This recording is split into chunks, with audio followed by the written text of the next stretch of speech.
David, I think we've got quite a unique broadcast planned for viewers today. So many of the things that you've spoken about for months and even years seem to have culminated not in an artificial reality, but in actual reality. How are you, David? Well, it's good to be with you, Jason. And yeah, that's right. It's the ability to switch between real reality and artificial reality that we and the public are up against. Over to you. I hope you had a good Thanksgiving yesterday, although I know in Canada it's essentially just Thursday. We're going to be talking about a bunch of things and a bunch of people here, David, who I know a lot of this has been on Crowdsource the Truth viewers' minds for the past few days.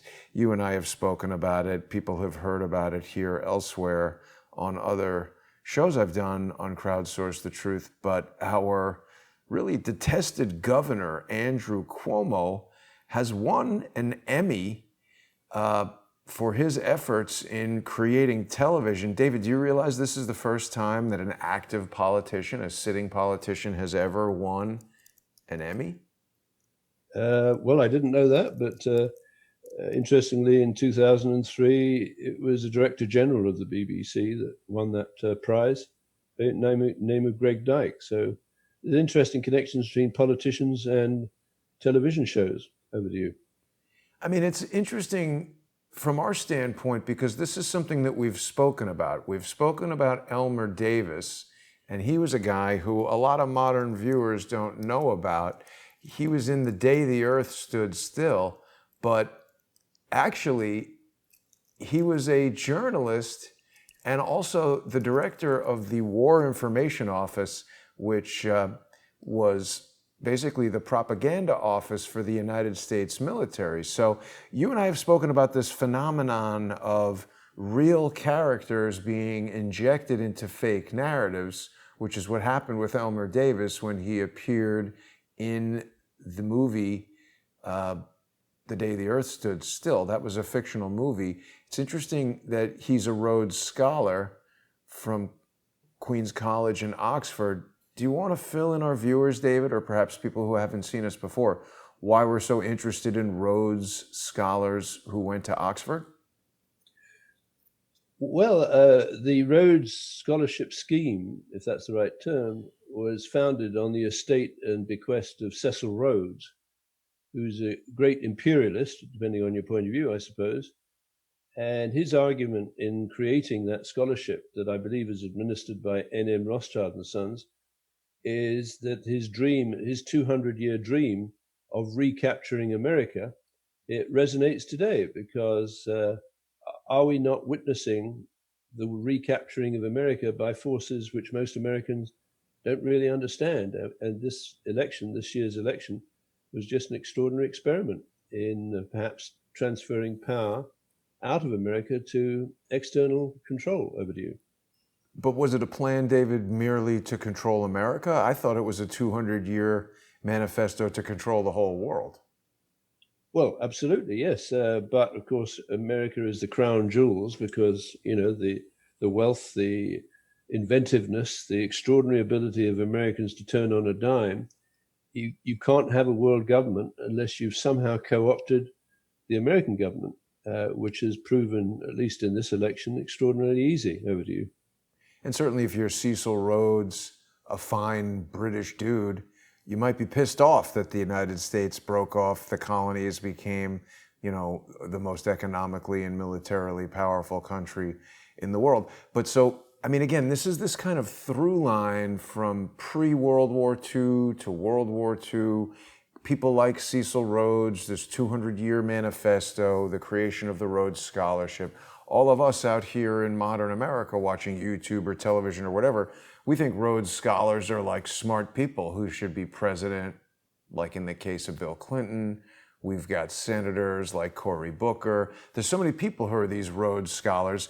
But I come back again to this guy, Elmer Davis, because he famously said, and you've told us about this many times, that propaganda is most effective when it's presented to people in the form of entertainment. Now, I want to focus on this, David, because if the guy who was the head of the War Information Office, which was basically in the business of propagandizing countries where the United States was looking to gain a strategic advantage in the war. And this is the guy telling us that propaganda is most effective as entertainment. Then he shows up in an entertaining science fiction movie about aliens coming to Earth. You and I have looked at this sort of historical through line where modern versions of Elmer Davis, people like Wolf Blitzer, are appearing in movies like Mission Impossible with Tom Cruise, going a further step of ripping off a rubber face. So we've got the real Wolf Blitzer playing an artificial Wolf Blitzer in an artificial reality concocted by Tom Cruise. It becomes very confusing for the viewer to know what's news and what's entertainment, particularly when the governor of New York State is given an award for being on television. And I want to read you, David, the exact language that the International Television Academy used in bestowing this award on the most grotesque governor of New York State. Can I read it to you? Yes, absolutely. So this is directly from the EMMYs, the International Academy of Television Arts and Sciences, on November 20th. The governor received the International Emmy Founders Award in recognition of his leadership during the COVID-19 pandemic and his masterful use of television to inform and calm people around the world. The Emmy will be presented to Governor Cuomo, also a New York Times best-selling author, during the Academy's live International Emmy Awards show, which was streaming at 11 a.m. And there's a quote here, David, from the CEO, Bruce Paisner, who I spoke to. He says, the governor's 111 daily briefings worked so well because he effectively created television shows with characters, plot lines, and stories of success and failure. What do you think of that? Well, it's nauseating. And actually, talking about steganography, I note 111. What is that? Two parallel narratives? I don't know. That's kind of by the by. But that describes almost word for word exactly the service offered by SERCO to the UK Cabinet Office at Hawk Hills for resilience training, where it injects news and media plays to help people learn how to calm the population during some catastrophic event. So what seems amazing is that what SERCO has been doing with the BBC for decades, and maybe the audience doesn't know that SERCO used to be called RCAGB 1929, Radio Corporation of America, Great Britain 1929. SERCO and RCAGB and the BBC have been working for years on injecting news and media plays during World War II, obviously to confuse the Germans, but today to confuse the American public with what is basically a digital pandemic. Over to you. Well, see, this is super important, David, because you've presented each of these things previously. And I mean, what was sort of happening then is that you just pointed these things out and we looked at them.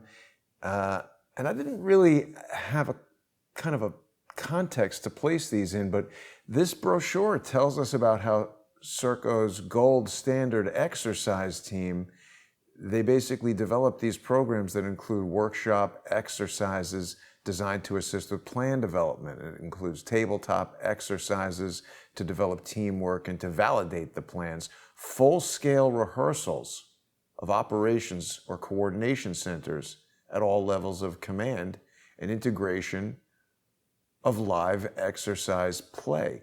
So this is almost like these live action role plays that you've spoken about. This brochure goes on to talk about how they involve simulation and media support.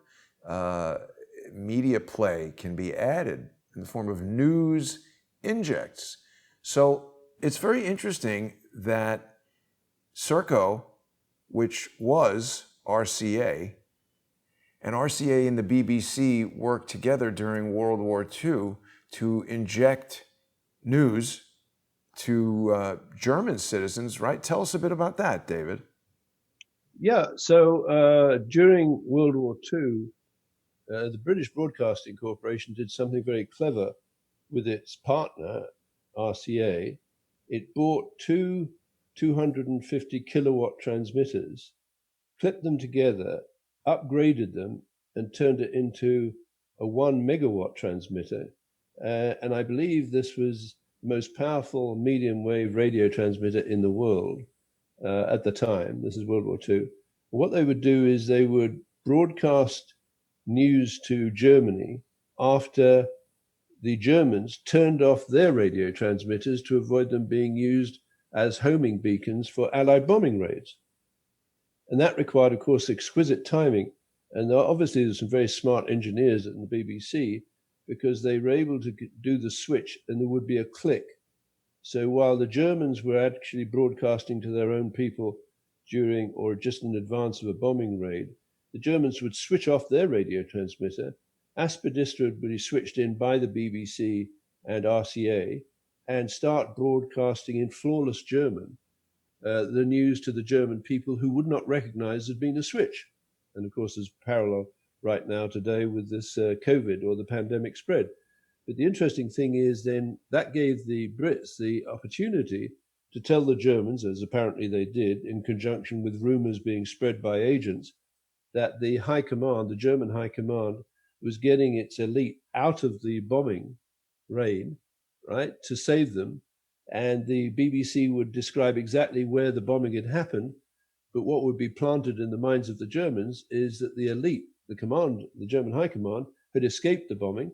And of course, that undermined morale catastrophically during World War II. Over to you. But certainly, I mean, in a general sense, the British taking over these German civilian radio broadcasting towers, people were in their homes cooking schnitzel or whatever Germans were doing in the 1940s, and this news came over that they thought was regular German news, but it was the British telling them some other crap that was propaganda. And it's interesting because, David, I have speculated that the award of an Emmy to Andrew Cuomo was done in part to overpower the message that is reaching people around the world on Crowdsource the Truth. I don't know if you knew this, David, but Governor Andrew Cuomo, despite being an internationally recognized figure as the governor of New York and somebody who's figured quite prominently in, just blowing a lot of hot air on this COVID thing, he has his own YouTube channel. He has a little check mark that proves that he's verified. I don't know how to get that. Any of these things don't seem to want to verify me. David, he's got like half the number of subscribers that Crowdsource the Truth has, despite his father being the governor of New York, his brother being on CNN, him having appeared on CNN a million times, him being on television every day. He's only got 59,000 people paying attention to him and his dopey PowerPoint presentation, Emmy Award-winning broadcasts on YouTube, and he's not really even getting as many views as the videos that we do, David. What do you think of that? Well, he shouldn't, because he's talking about parallel narratives where there are fake characters being mingled with real narratives and real characters with fake narratives, and the public is being whipsawed between what is true and what is false. But if you dig behind this reaction, his reaction to the pandemic, what he's evidently using is the algorithms or the data generated by the BBC in that Contagion documentary, where I think it's very important to understand that the original idea of how the pandemic or the COVID virus would spread came from a documentary which the BBC produced, where they put a virus inside a cell phone. And as this woman, Dr. Hannah Fry, trotted around a little town called Hazelmere, there were AI algorithms following her through GPS.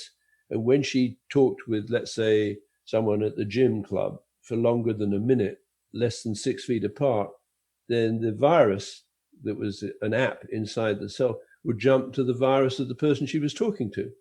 And then they monitored the spread of the virus. All right. She described herself at the beginning of that documentary. It's a fascinating documentary. She said, "I am patient zero." And she's walking past a crowd of people who are waiting to hear what the results were of the experiment. But of course, what was delivered was the simulation associated with a digital virus, not a real virus. Now, as she describes herself, that's excellent. She describes herself as a patient zero, but the way in which this virus, the real virus, has been spread and vectored is not consistent with a patient zero. A patient zero, the virus has jumped, let's say, from a civet cat or a bat soup or whatever into a human being, but the protein shell of the virus doesn't actually match with the protein shell of the human being, the host. It takes multiple replications before it gets deep into the human population. But that's not what happened with the Wuhan city outbreak. The Wuhan city outbreak was a hotspot in January or December of last year. That's it, right at the beginning. And that's only consistent with a group of people, let's say asymptomatic carriers, going into Wuhan city and spreading the virus. And the natural place where that began is the National Microbiology Lab in Winnipeg. Over to you. Yeah. I mean, certainly there's a number of things, without us going too far down the road of speculating how it began and how it spread. Certainly it doesn't seem to reflect the organic spread of a pathogen that starts in Wuhan city and then organically moves out from there. I say that because there's so many people in New York State, so many more dead in New York than in the entire country of China.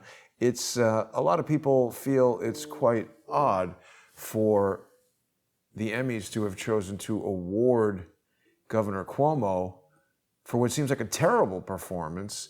They should be talking to whoever is the governor of Wuhan, China, because they got a lot less dead people in China than they do in New York. So it seems, David, like a simulated reality where they're trying to make us think that Governor Cuomo is doing a good job. But when we actually ground truth what's going on in New York City, the businesses are closing, the city is a wreck. There was no Thanksgiving parade yesterday.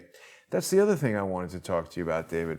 So yesterday, I've lived in New York my whole entire life, and ironically, I've never gone to the Macy's Thanksgiving Day parade because it's always so crowded. I just don't want to fight the tourists and get up there. But the point of the matter is, yesterday I went there, and the actual reality showed a really dismal, rainy, closed down, non-parade. There was no parade, David. But when you turned on the television, they had literally a virtual reality parade. And I saw the virtual reality camera there the day before, but the police at the parade told me, basically, there's no balloons, go home, nothing to see. He said there was 2 balloons. And when I was watching it, somebody sent me, this police officer here, he just basically tells me, go home, no balloons. But then when I came home, David, somebody sent me a thing from Twitter where Verizon, through 5G technology, had augmented reality. They put in balloons. They had a fake blimp that you could only see with augmented reality on your phone. What do you think of that? Well, this is consistent with this suite of patents that allow you to inject artificial reality messages into the media, right? And yes, you've got that there. Let me just get the right name or title for this.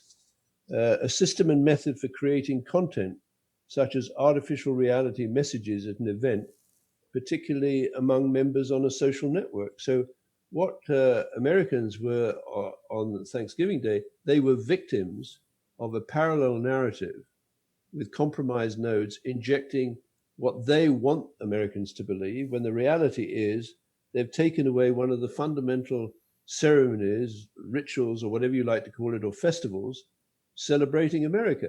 So that's the art of propaganda, is to take away the props that people use to feel they belong, they're royal, they're proud and patriotic Americans, and demonstrate to the American citizens, you're powerless. We can create an artificial reality, right, that is pervasive, that gets you to give up your liberties, to keep you separated by more than 6 feet, to break up the family connections. This is probably the most brilliant propaganda success that the BBC and RCA or SERCO have ever achieved in their decades of existence, which go back to the late 1920s. Over to you. David, there's something else I want to share with you about the Thanksgiving Day parade that I meant to bring up yesterday, not to antagonize Adam Sharp, who is the president and CEO of the National Academy of Television Arts and Sciences. He's the guy who basically is behind the lawsuit against me. And it's occurred to me, David, that he, in fact, might be a victim himself. I say that because on his own YouTube channel, which I'm not going to show because we'll probably get a strike for it, but people can go and check it out. It's the Roger Sharp Archive. There's this rather touching video where his father, who was a famous NBC journalist, is reporting on the Macy's Thanksgiving Day Parade. And as much as I've come to dislike Adam Sharp, he was a cute little kid. And this picture of a kid with his father at the Thanksgiving Day Parade, despite me personally disliking this guy, that's about as American as it gets. Family at the Thanksgiving Day Parade. This was in 1986. People who watched the Thanksgiving Day Parade yesterday, many of us were without our families, and in stark contrast to this family-oriented message that NBC was sending, where one of their well-known correspondents and his adorable young son are there at the parade, if you came from outer space and watched the Thanksgiving parade yesterday, you might think everybody in America was gay.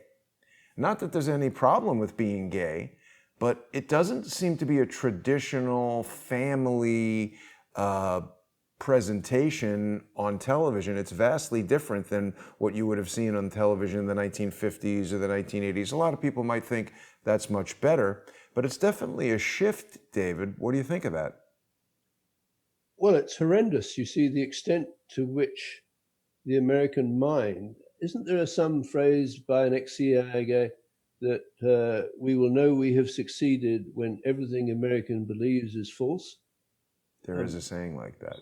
Someone said that. You see, and what you're looking there is a manifestation of the BBC and SERCO's skills in creating a perception about this pandemic, right? Such that everything American believes about it is false. You see, because this is essentially based on the digital representation of the virus being spread around by algorithms developed for the BBC documentary. What I think has happened is the BBC is now spilling over the digital representation of the spread of the virus into the collective consciousness of Americans that now believe, yes, that's it, now believe that this is a very dangerous operation. William Casey. Yes, William Casey. Right.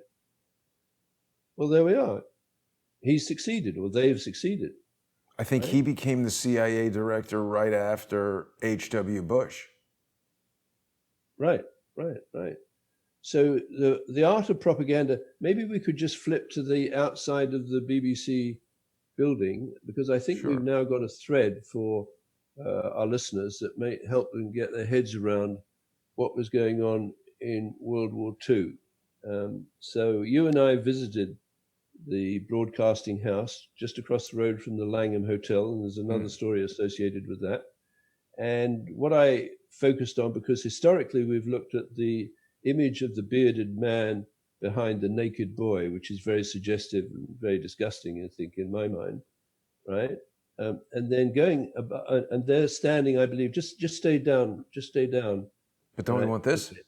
Okay, all right, yeah. So there, now, we've got some really interesting, iconic elements to the facade outside. I think it's the eastern facade of a broadcasting house.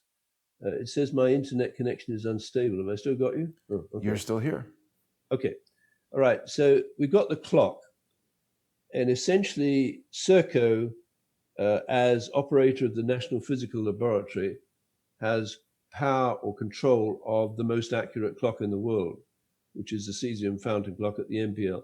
So this is just an analog clock. Okay, that's conventional enough, but it is absolutely key to understanding how parallel narratives are intended to work. If you switch from one narrative to another, you don't want the audience to notice the switch has been executed. So the BBC has a central role in that, and that's like, you know, the project in World War II, when as the German switched off their radio transmissions to the public, the BBC switched theirs in, but the average German wouldn't have noticed. So that's absolutely vital. Above it is the transmitter or the antenna, and that I think gives you the clues or the indication or the pointers to how the BBC mastered the art of injecting signals through antenna into a communications network that might mislead the people in that communication network to taking the wrong decisions.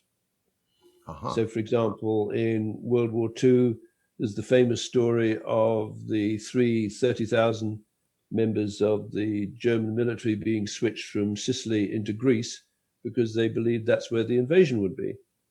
Now, there's just below the clock, if you could just scroll up, there is a winged figure. So maybe now that to me is the warning from the BBC, effectively emblematic of listen and obey, the Absculta message, because the BBC, it doesn't mess around with your brain. It's telling you, we're going to tell you what the truth is. You're going to believe it. You're going to act accordingly. And if you don't, you're going to be punished. David, I got some more information about Absculta today. Right. Well, somebody said that the Benedictine, whatever it is that comes from, it's telling you to listen and obey to the voice inside yourself.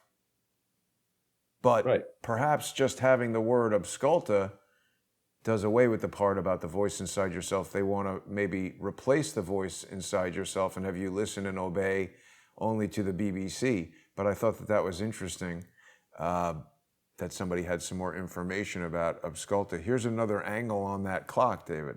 So what do we know about this winged thing? Well, now let's wing thing. Let's flip to the mural. I mean, people, when I was a kid, I guess I was a bit of a precocious teenager. I was very interested in a book called The Migration of Symbols. Now, symbols endure for hundreds, sometimes thousands of years. Sometimes their meaning and the interpretation has changed. But let's assume that the winged image, right, is a warning. So here we have a warning, don't we? We have these winged figures, either side of what I would describe as a sexualized naked boy Christ that's being crucified with the book held to his private parts. This is obscene. And I guess, I was raised or I was educated at a Methodist boarding school in the UK. And I picked up a couple of Christian principles, which I think have guided me through life. Do unto others as you would have them do unto you. And inasmuch as you do it unto these, the least of my brethren, you do it unto me. And I think whatever religion you are, that's not a bad set of guidelines in life. Now, what are these two winged figures doing to this sexualized image of a boy Christ? I would say, for starters, Christians should demand that this statue be torn down. I think it's obscene and sacrilegious or whatever it is. Anyway, that's kind of by the by. Now let's flip to the mural outside in Vancouver and see what listeners think of the parallels between what we were told about this mural and what's on the outside of the BBC Broadcasting House. Right. So when that comes up, what we'll see, I believe, is a warning sign. That's what the man on the sidewalk told us. Yes. When you and I were walking around that neighborhood. We looked up at that mural, and there happened to be a guy on the street, and you, I think, asked him what it means. You asked him, David, and he told you right away that it was a warning. The thing that's interesting is that guy didn't know us. He didn't necessarily have any kind of agenda specific to you and I. There'd be no reason for him to tell us this was a warning if it wasn't, or certainly not unless he believed that it was. So for someone, this is a warning. It's interesting to note that the people that have been trying to convince us this is not a warning clearly do have an agenda. They are aligned with the individuals who are suing me. They're constantly trying to create turmoil between you and I, David. They want to cancel the show. They want to inject stupid comments and do all kinds of things to try to derail us. So why would I trust someone who I know has an agenda and has spread false and malicious information over somebody on the street who seems to be offering helpful and seemingly logical information that isn't contradicted by anything else that we've seen? And that's very relevant to the people of the downtown East Side, right? Right. Now, what happened in 1996, I believe they moved from the old technology of what I'm calling the Dominion Party to the new technology. and started to introduce this concept of a high-tech compromised node, which operates on the internet. Mm-hmm. And what took place in Vancouver during this period, because 1996 Starnet Communications was founded, and the Piggy Palace Good Time Society charity out of Port Coquitlam was founded. So those are two very interesting events, if you will, in 1996, which is also related to the murder of little John Benet Ramsey in my mind, but I digress. So the idea of a compromised node, it turns out that this had been identified as a key method of controlling a target population, community, city, or country many moons ago, where the idea is if you can get a compromised node, let's say a group of people who have been abusing children, like within the BBC with Jimmy Savile for 50 or so years, or a group of people in New York associated with Ghislaine Maxwell and Jeffrey Epstein, or their equivalent in Chicago around Hull House, you basically can take potential leaders of the society and compromise them with entrapment involving children. Mm-hmm. And basically, when you tell them to do what they're going to do, they're going to do it, right? Mm-hmm. And then, of course, you reach the highest people in the land, because as they grow up at various times, they might be tempted into certain kinds of activities. Maybe they get drunk, maybe they're on drugs, and they get into a situation, let's say in Starnet Communications or out at the pig farm, and people have pictures of them, right? And that subsequently can be used to blackmail or extort concessions from the most people we believe are incredibly powerful by virtue of having $1 billion to play with. So this is a very important symbol. And now I'd like you to just flip to the tattoo on the shoulder of Justin Trudeau. Right. Because I think our readers will now, or hopefully, as I do, start to see a thread connecting what perhaps was meant by J. Edgar Hoover when he said the individual is handicapped by coming face to face with a conspiracy so monstrous they cannot believe it exists. Well, if you zoom in on that tattoo, you've got the globe, you know, if you're talking about New World Order, and you've got essentially a winged figures that I suggest to you and the listeners is a warning from the Dominion Party, right? Don't mess with us. Now, Justin Trudeau shared a room with a man by the name of Christopher Charles Ingvaldson, who was charged and convicted and jailed for directing an international pedophile ring. So Justin Trudeau shares a room with Christopher Charles Ingvaldson, and he's now the Prime Minister of Canada. So just maybe, and I think this is important to speculate, is when Cameron Ortis identified compromised nodes as a key to the breakdown of cybersecurity in East Asia, maybe he understood what was going on in Vancouver and up at UBC was a monstrous conspiracy to create a global network of compromised, and I'm going to add an adjective here, infected nodes. Because can you think of anything more terrifying than an international pedophile ring that has orchestrated an infection or a virus into young adults and children such that they become carriers of an infection where their immune system means they survive, but if they go and meet or love or cuddle with their parents or the grandparents, the parents or the grandparents catch the disease and some of them die, maybe on a ventilator. What could be more terrifying to the existence of the family in the United States? I'll tell you what could be more terrifying, David, would be if that were factually untrue, but people were caused to believe that would happen by the television news and our politicians, and even in absence of a real threat, because people were caused to believe that, families would not meet for Thanksgiving and Christmas. People would become lonely and they'd stay by themselves. And certainly if you don't meet with and see, I mean, there's a lot of people who kind of see certain people and members of their family only at Thanksgiving once a year. And that is sometimes enough to maintain a good and loving relationship, but when you take that away, perhaps it's gone. I want to focus, David, in our last few minutes. Well, sorry, we still have 25 minutes before our sponsor exclusive show on Patreon and Subscribestar. People can watch on Crowdsource The Truth and also on subscribestar.com/reverse-CSI or patreon.com/reverse-CSI storyboards. But I want to talk, David, for a moment about the concept of a news inject that could cause people to believe this circumstance. And I want to sort of dovetail off of what you're describing here, where we believe J. Edgar Hoover is the person who said this quote, that when the individual is confronted with a conspiracy so monstrous they can't believe it exists.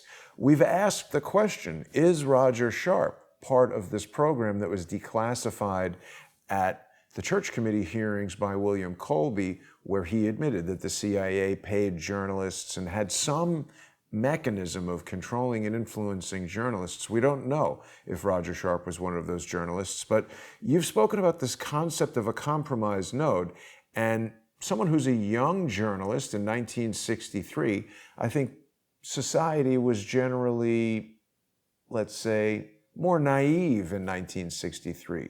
People left their doors unlocked and children could play in the street unattended, things we don't really do today.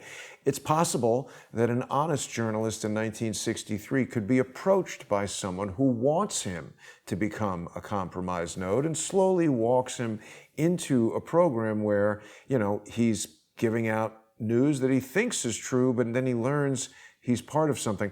I want to share some more information with you, David, about Bruce Paisner, because while we're on the show here, I've received an email from one of our viewers who seems to recall, we need to verify this, that Paisner may have been one of the eyewitnesses from September 11th who called into the news. There were a lot of people calling that morning. We're going to have to check and see if this is correct. Certainly, Bruce Paisner has been somewhat politically involved throughout his career. On his own Wikipedia page, David, he's shown here with Dilma Rousseff, the former president of Brazil. She was a socialist accused of rigging the election and certainly impeached, I believe. The other thing that's interesting is that this guy, he's a lawyer. He went to Harvard Law School, and he was the managing editor of the Harvard Crimson, David. And the thing that I find so interesting about that is that in 1963, during the time frame that Mr. Paisner was the managing editor, this article was published in the Harvard Crimson about the death of President Kennedy on November 22nd, 1963. No writer is attributed to this article, David. Do you presume that the managing editor might have played a role in writing this article? Well, I think that's a valid presumption, but I'm thinking more and more that that was a classic example of a parallel narrative. They had a variety of narratives ready to go, which attributed, the assassination to Lee Harvey Oswald. There's voluminous evidence that there were multiple snipers. I tell people repeatedly that I was in Dallas in the year after the assassination, and I had my hair cut coincidentally by Jack Ruby's barber. And I asked him, so who shot your president? And he said, everyone in Dallas knows that there were multiple snipers. And it was a very precise operation, but not to get away from the BBC. When I was at Cambridge, someone poked their head. I was playing bridge in that room. You stayed near it. Someone poked their head around the corner and said, they have shot Kennedy. I don't read too much into the fact it was a they rather than someone did. But it shocked Cambridge, David. Yeah, it shocks Cambridge. Now, this leads back to this. So this guy was at Harvard University. So I'd just like to touch again on this concept that I've developed of the Dominion Party, where I believe in World War II, the Brits were very nervous that the Germans would invade and take over the country. So they set about reconnecting with existing relations in the old universities, that say the pre-Revolutionary War universities in the United States, of which there are 9, of which Harvard is the oldest, I believe. Now, that means if you're trying to build a party that might survive the German invasion of the UK, why wouldn't you set up, and maybe people didn't call it that, a covert, as JFK said, a covert Dominion party that would maintain the empire, if that's the right word, even if the UK was invaded. So I think that the fact that this guy might have been used wittingly or unwittingly to generate news that he believes to be true, but in fact is part and parcel of a compromised node parallel narrative network, I think, that's very interesting. Over to you.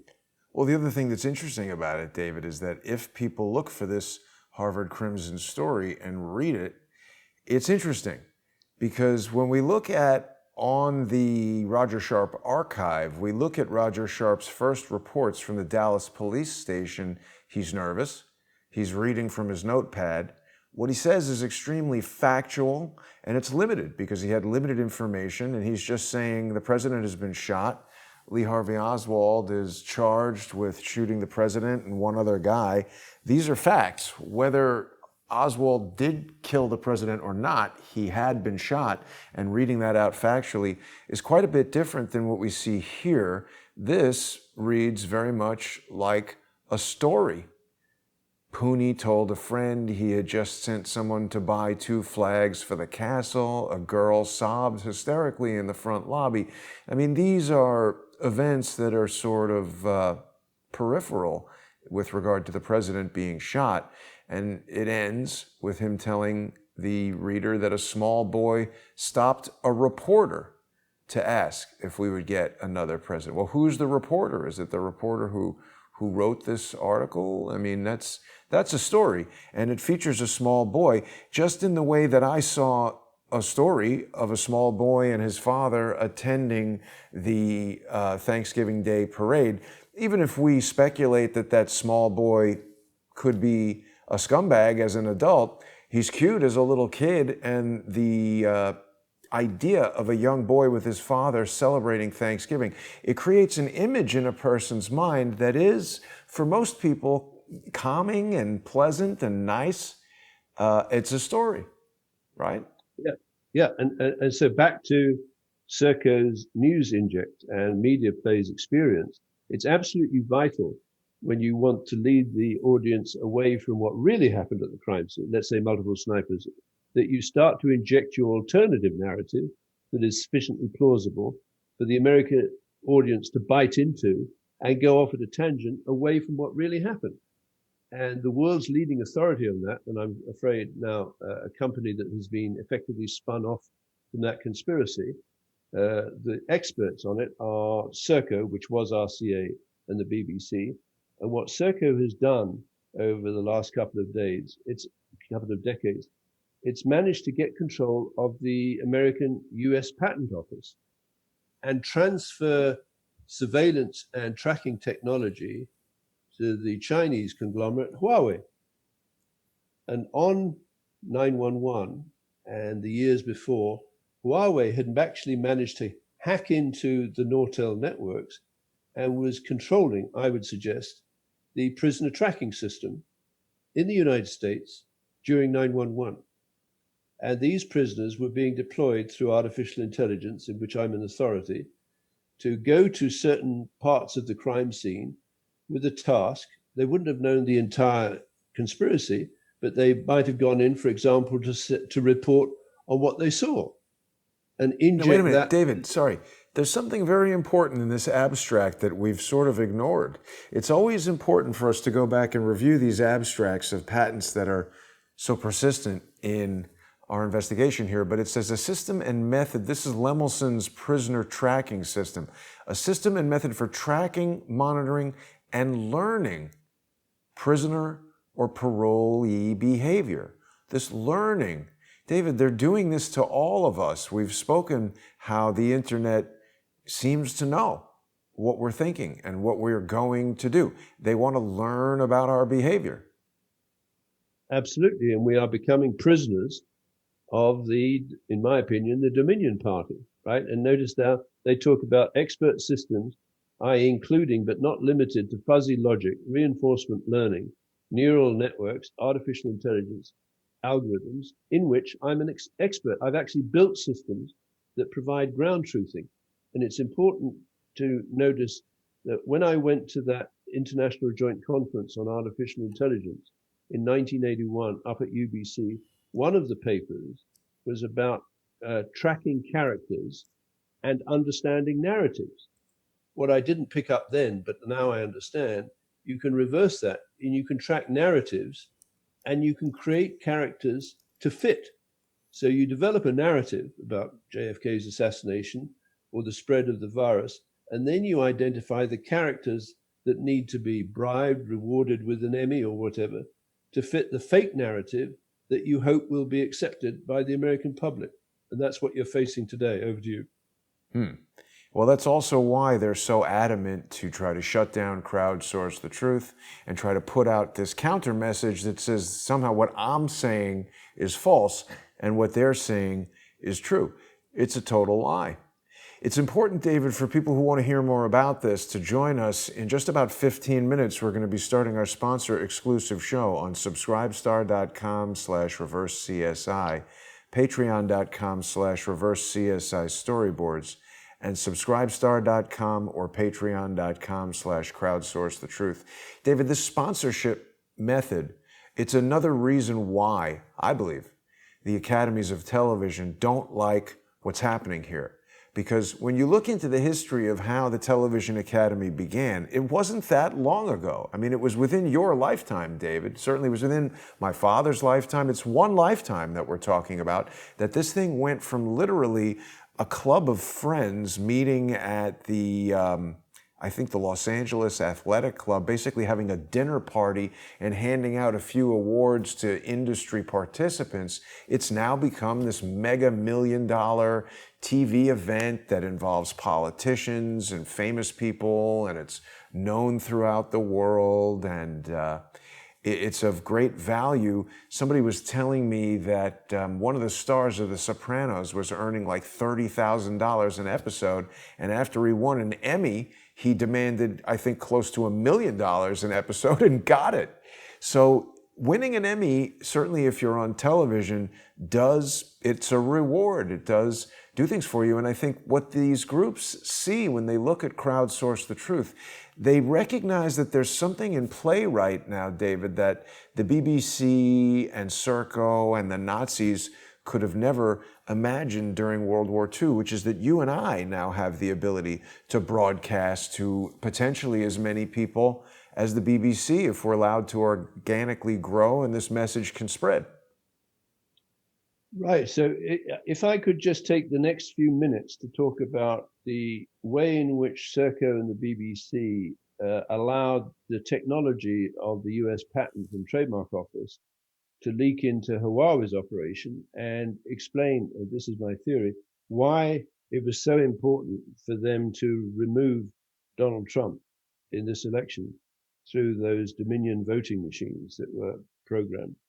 What had happened in the mid-1990s is that Nortel Networks was being infiltrated by Huawei agents, right? To the extent that all of Nortel's manufacture and patents and projects, including the JABS, Joint Automated Booking System, that they developed for the Department of Justice to track prisoners, were effectively controlled, I believe, by the mid-1990s by Huawei.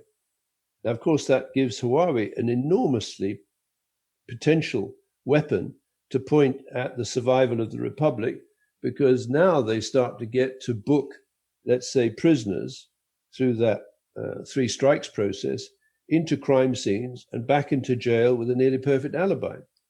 Now, when Donald Trump and the Department of Justice put Huawei into the dock, so to speak, in Brooklyn court and charged them with a RICO, theft of intellectual property, this, I believe, resulted in a huge threat, a physical and a psychological threat to people like Donald Trump. I think they said, if that indictment is unsealed in Brooklyn against Huawei, expect to be hit by the virus, because I think about 10 days or 2 weeks after that was unsealed, the first infections were recognized in the United States of people who had no record of contact with any of the infected areas and no record of travel. So I think this is a classic example.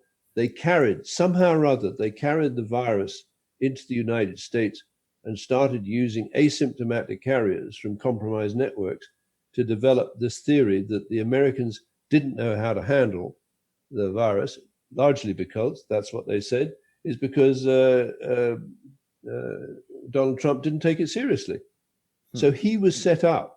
This is an extraordinary case because I think the people behind this are Canadian. They transferred the technology at the UBC into China, Huawei, for the purposes of tracking and surveillance. And today, in the United States, more people are tracked with Chinese surveillance technology derived from Vancouver and UBC than any other technology. Over to you. Wow. David, I don't know, I think we've spoken about it before, but what do you think about this Bloomberg news article that is asking essentially the exact same question that you are? Did a Chinese hack kill Canada's greatest tech company, and basically did Huawei steal all of Nortel's stuff? The answer to that is yes and no, because Huawei didn't have to steal it because SERCO gave it to them. For example, if SERCO has processed 4 million patents using artificial intelligence algorithms by the 17th of November, and the United States proudly announced that it had processed 10 million patents, right? And you had a rather short chat with Wilbur Ross, right, who's a member of Kappa Beta Phi. What you see is that there's a conspiracy here, but it's not just a spontaneous conspiracy by Huawei. Huawei was formed in 1989 after a visit by General Alexander Haig to Tiananmen Square, where basically General Alexander Haig helped transfer all of America's defense technology from Nortel to Huawei, which is now in the dock in Brooklyn. So I think the reason why they rushed the hack of the Dominion voting machines to make sure that Trump didn't get back in is because they want Biden and believe Biden and Kamala Harris can be extorted or blackmailed or persuaded into dropping the case against Huawei. And if they do that, I guarantee it's the end of the republic. Over to you. I have a feeling dropping the case against Huawei is one of the very first things they're going to do if they can effectively steal the White House. David, we're just about out of time here on our YouTube preview, but we're going to be getting into our sponsor exclusive segment on Subscribestar and Patreon in just a moment. In our conversation just prior to the show, you told me about a new, really interesting phrase or name that you've coined, the Dominion Party. Can you give us just a 2-minute overview of what that is? And then we'll spend a good portion of the sponsor exclusive show going into detail on that. I think people are going to want to know about this. Yeah, I would say that the Dominion Party, whether it had the name at the time, was formed during World War II when the British were scared the Germans were going to invade and kill or capture the king and break up the empire. So the idea of the Dominion Party was that they contacted a lot of their senior acquaintances in the academic community in the United States, particularly in the 9 educational institutions that were formed before 1776. And that goes back to, I think it was a 1686 to 1689 organization that was intended to streamline the administration of the colonies, called the Dominion of England, right, in the United States. Now, if you take that approach and bring it forward to World War II, why wouldn't they use those connections that date back hundreds of years and create the concept of a Dominion Party where people in academia in the dominions, including the colonies, would actually come together and help to create a new world order that fits Cecil Rhodes's ambition, 200-year plan, to have the world controlled by Anglo-Saxons. Now, there we are. There's a federation of Rhodesia, and Nyasaland. Isn't that interesting? Because Yeah. Rhodesia, I guess, is named after Cecil Rhodes. Yes, this is why I wanted to show you this. Did you know about this before you came up with the term or no? No, no. Okay, so that's why I brought it up, David, because you've hit it right on the head. The Dominion Party is directly related to Cecil Rhodes, who talks about using Dominion citizens to control the world via controlling the United States through an infiltration. Now we've got Dominion voting systems at the center of a controversy related to accusations by the sitting president of the United States of voter fraud. And David, we're going to resume our conversation about this. That was the perfect thing for us to find at the last moment. We'll be back in just, yeah. If I might just say so, a Dominion agent would be Kamala Harris, educated to grade school in Quebec, a father who's British Jamaican, a mother who is Indian, and so she would be a classic Dominion agent to infiltrate the United States and one day might very well become president. Over to you. It's a scary prospect, David. We're going to be looking into this and more in just a few minutes when people join us on the sponsor exclusive show. I want to thank everybody for watching. We'll see you over there.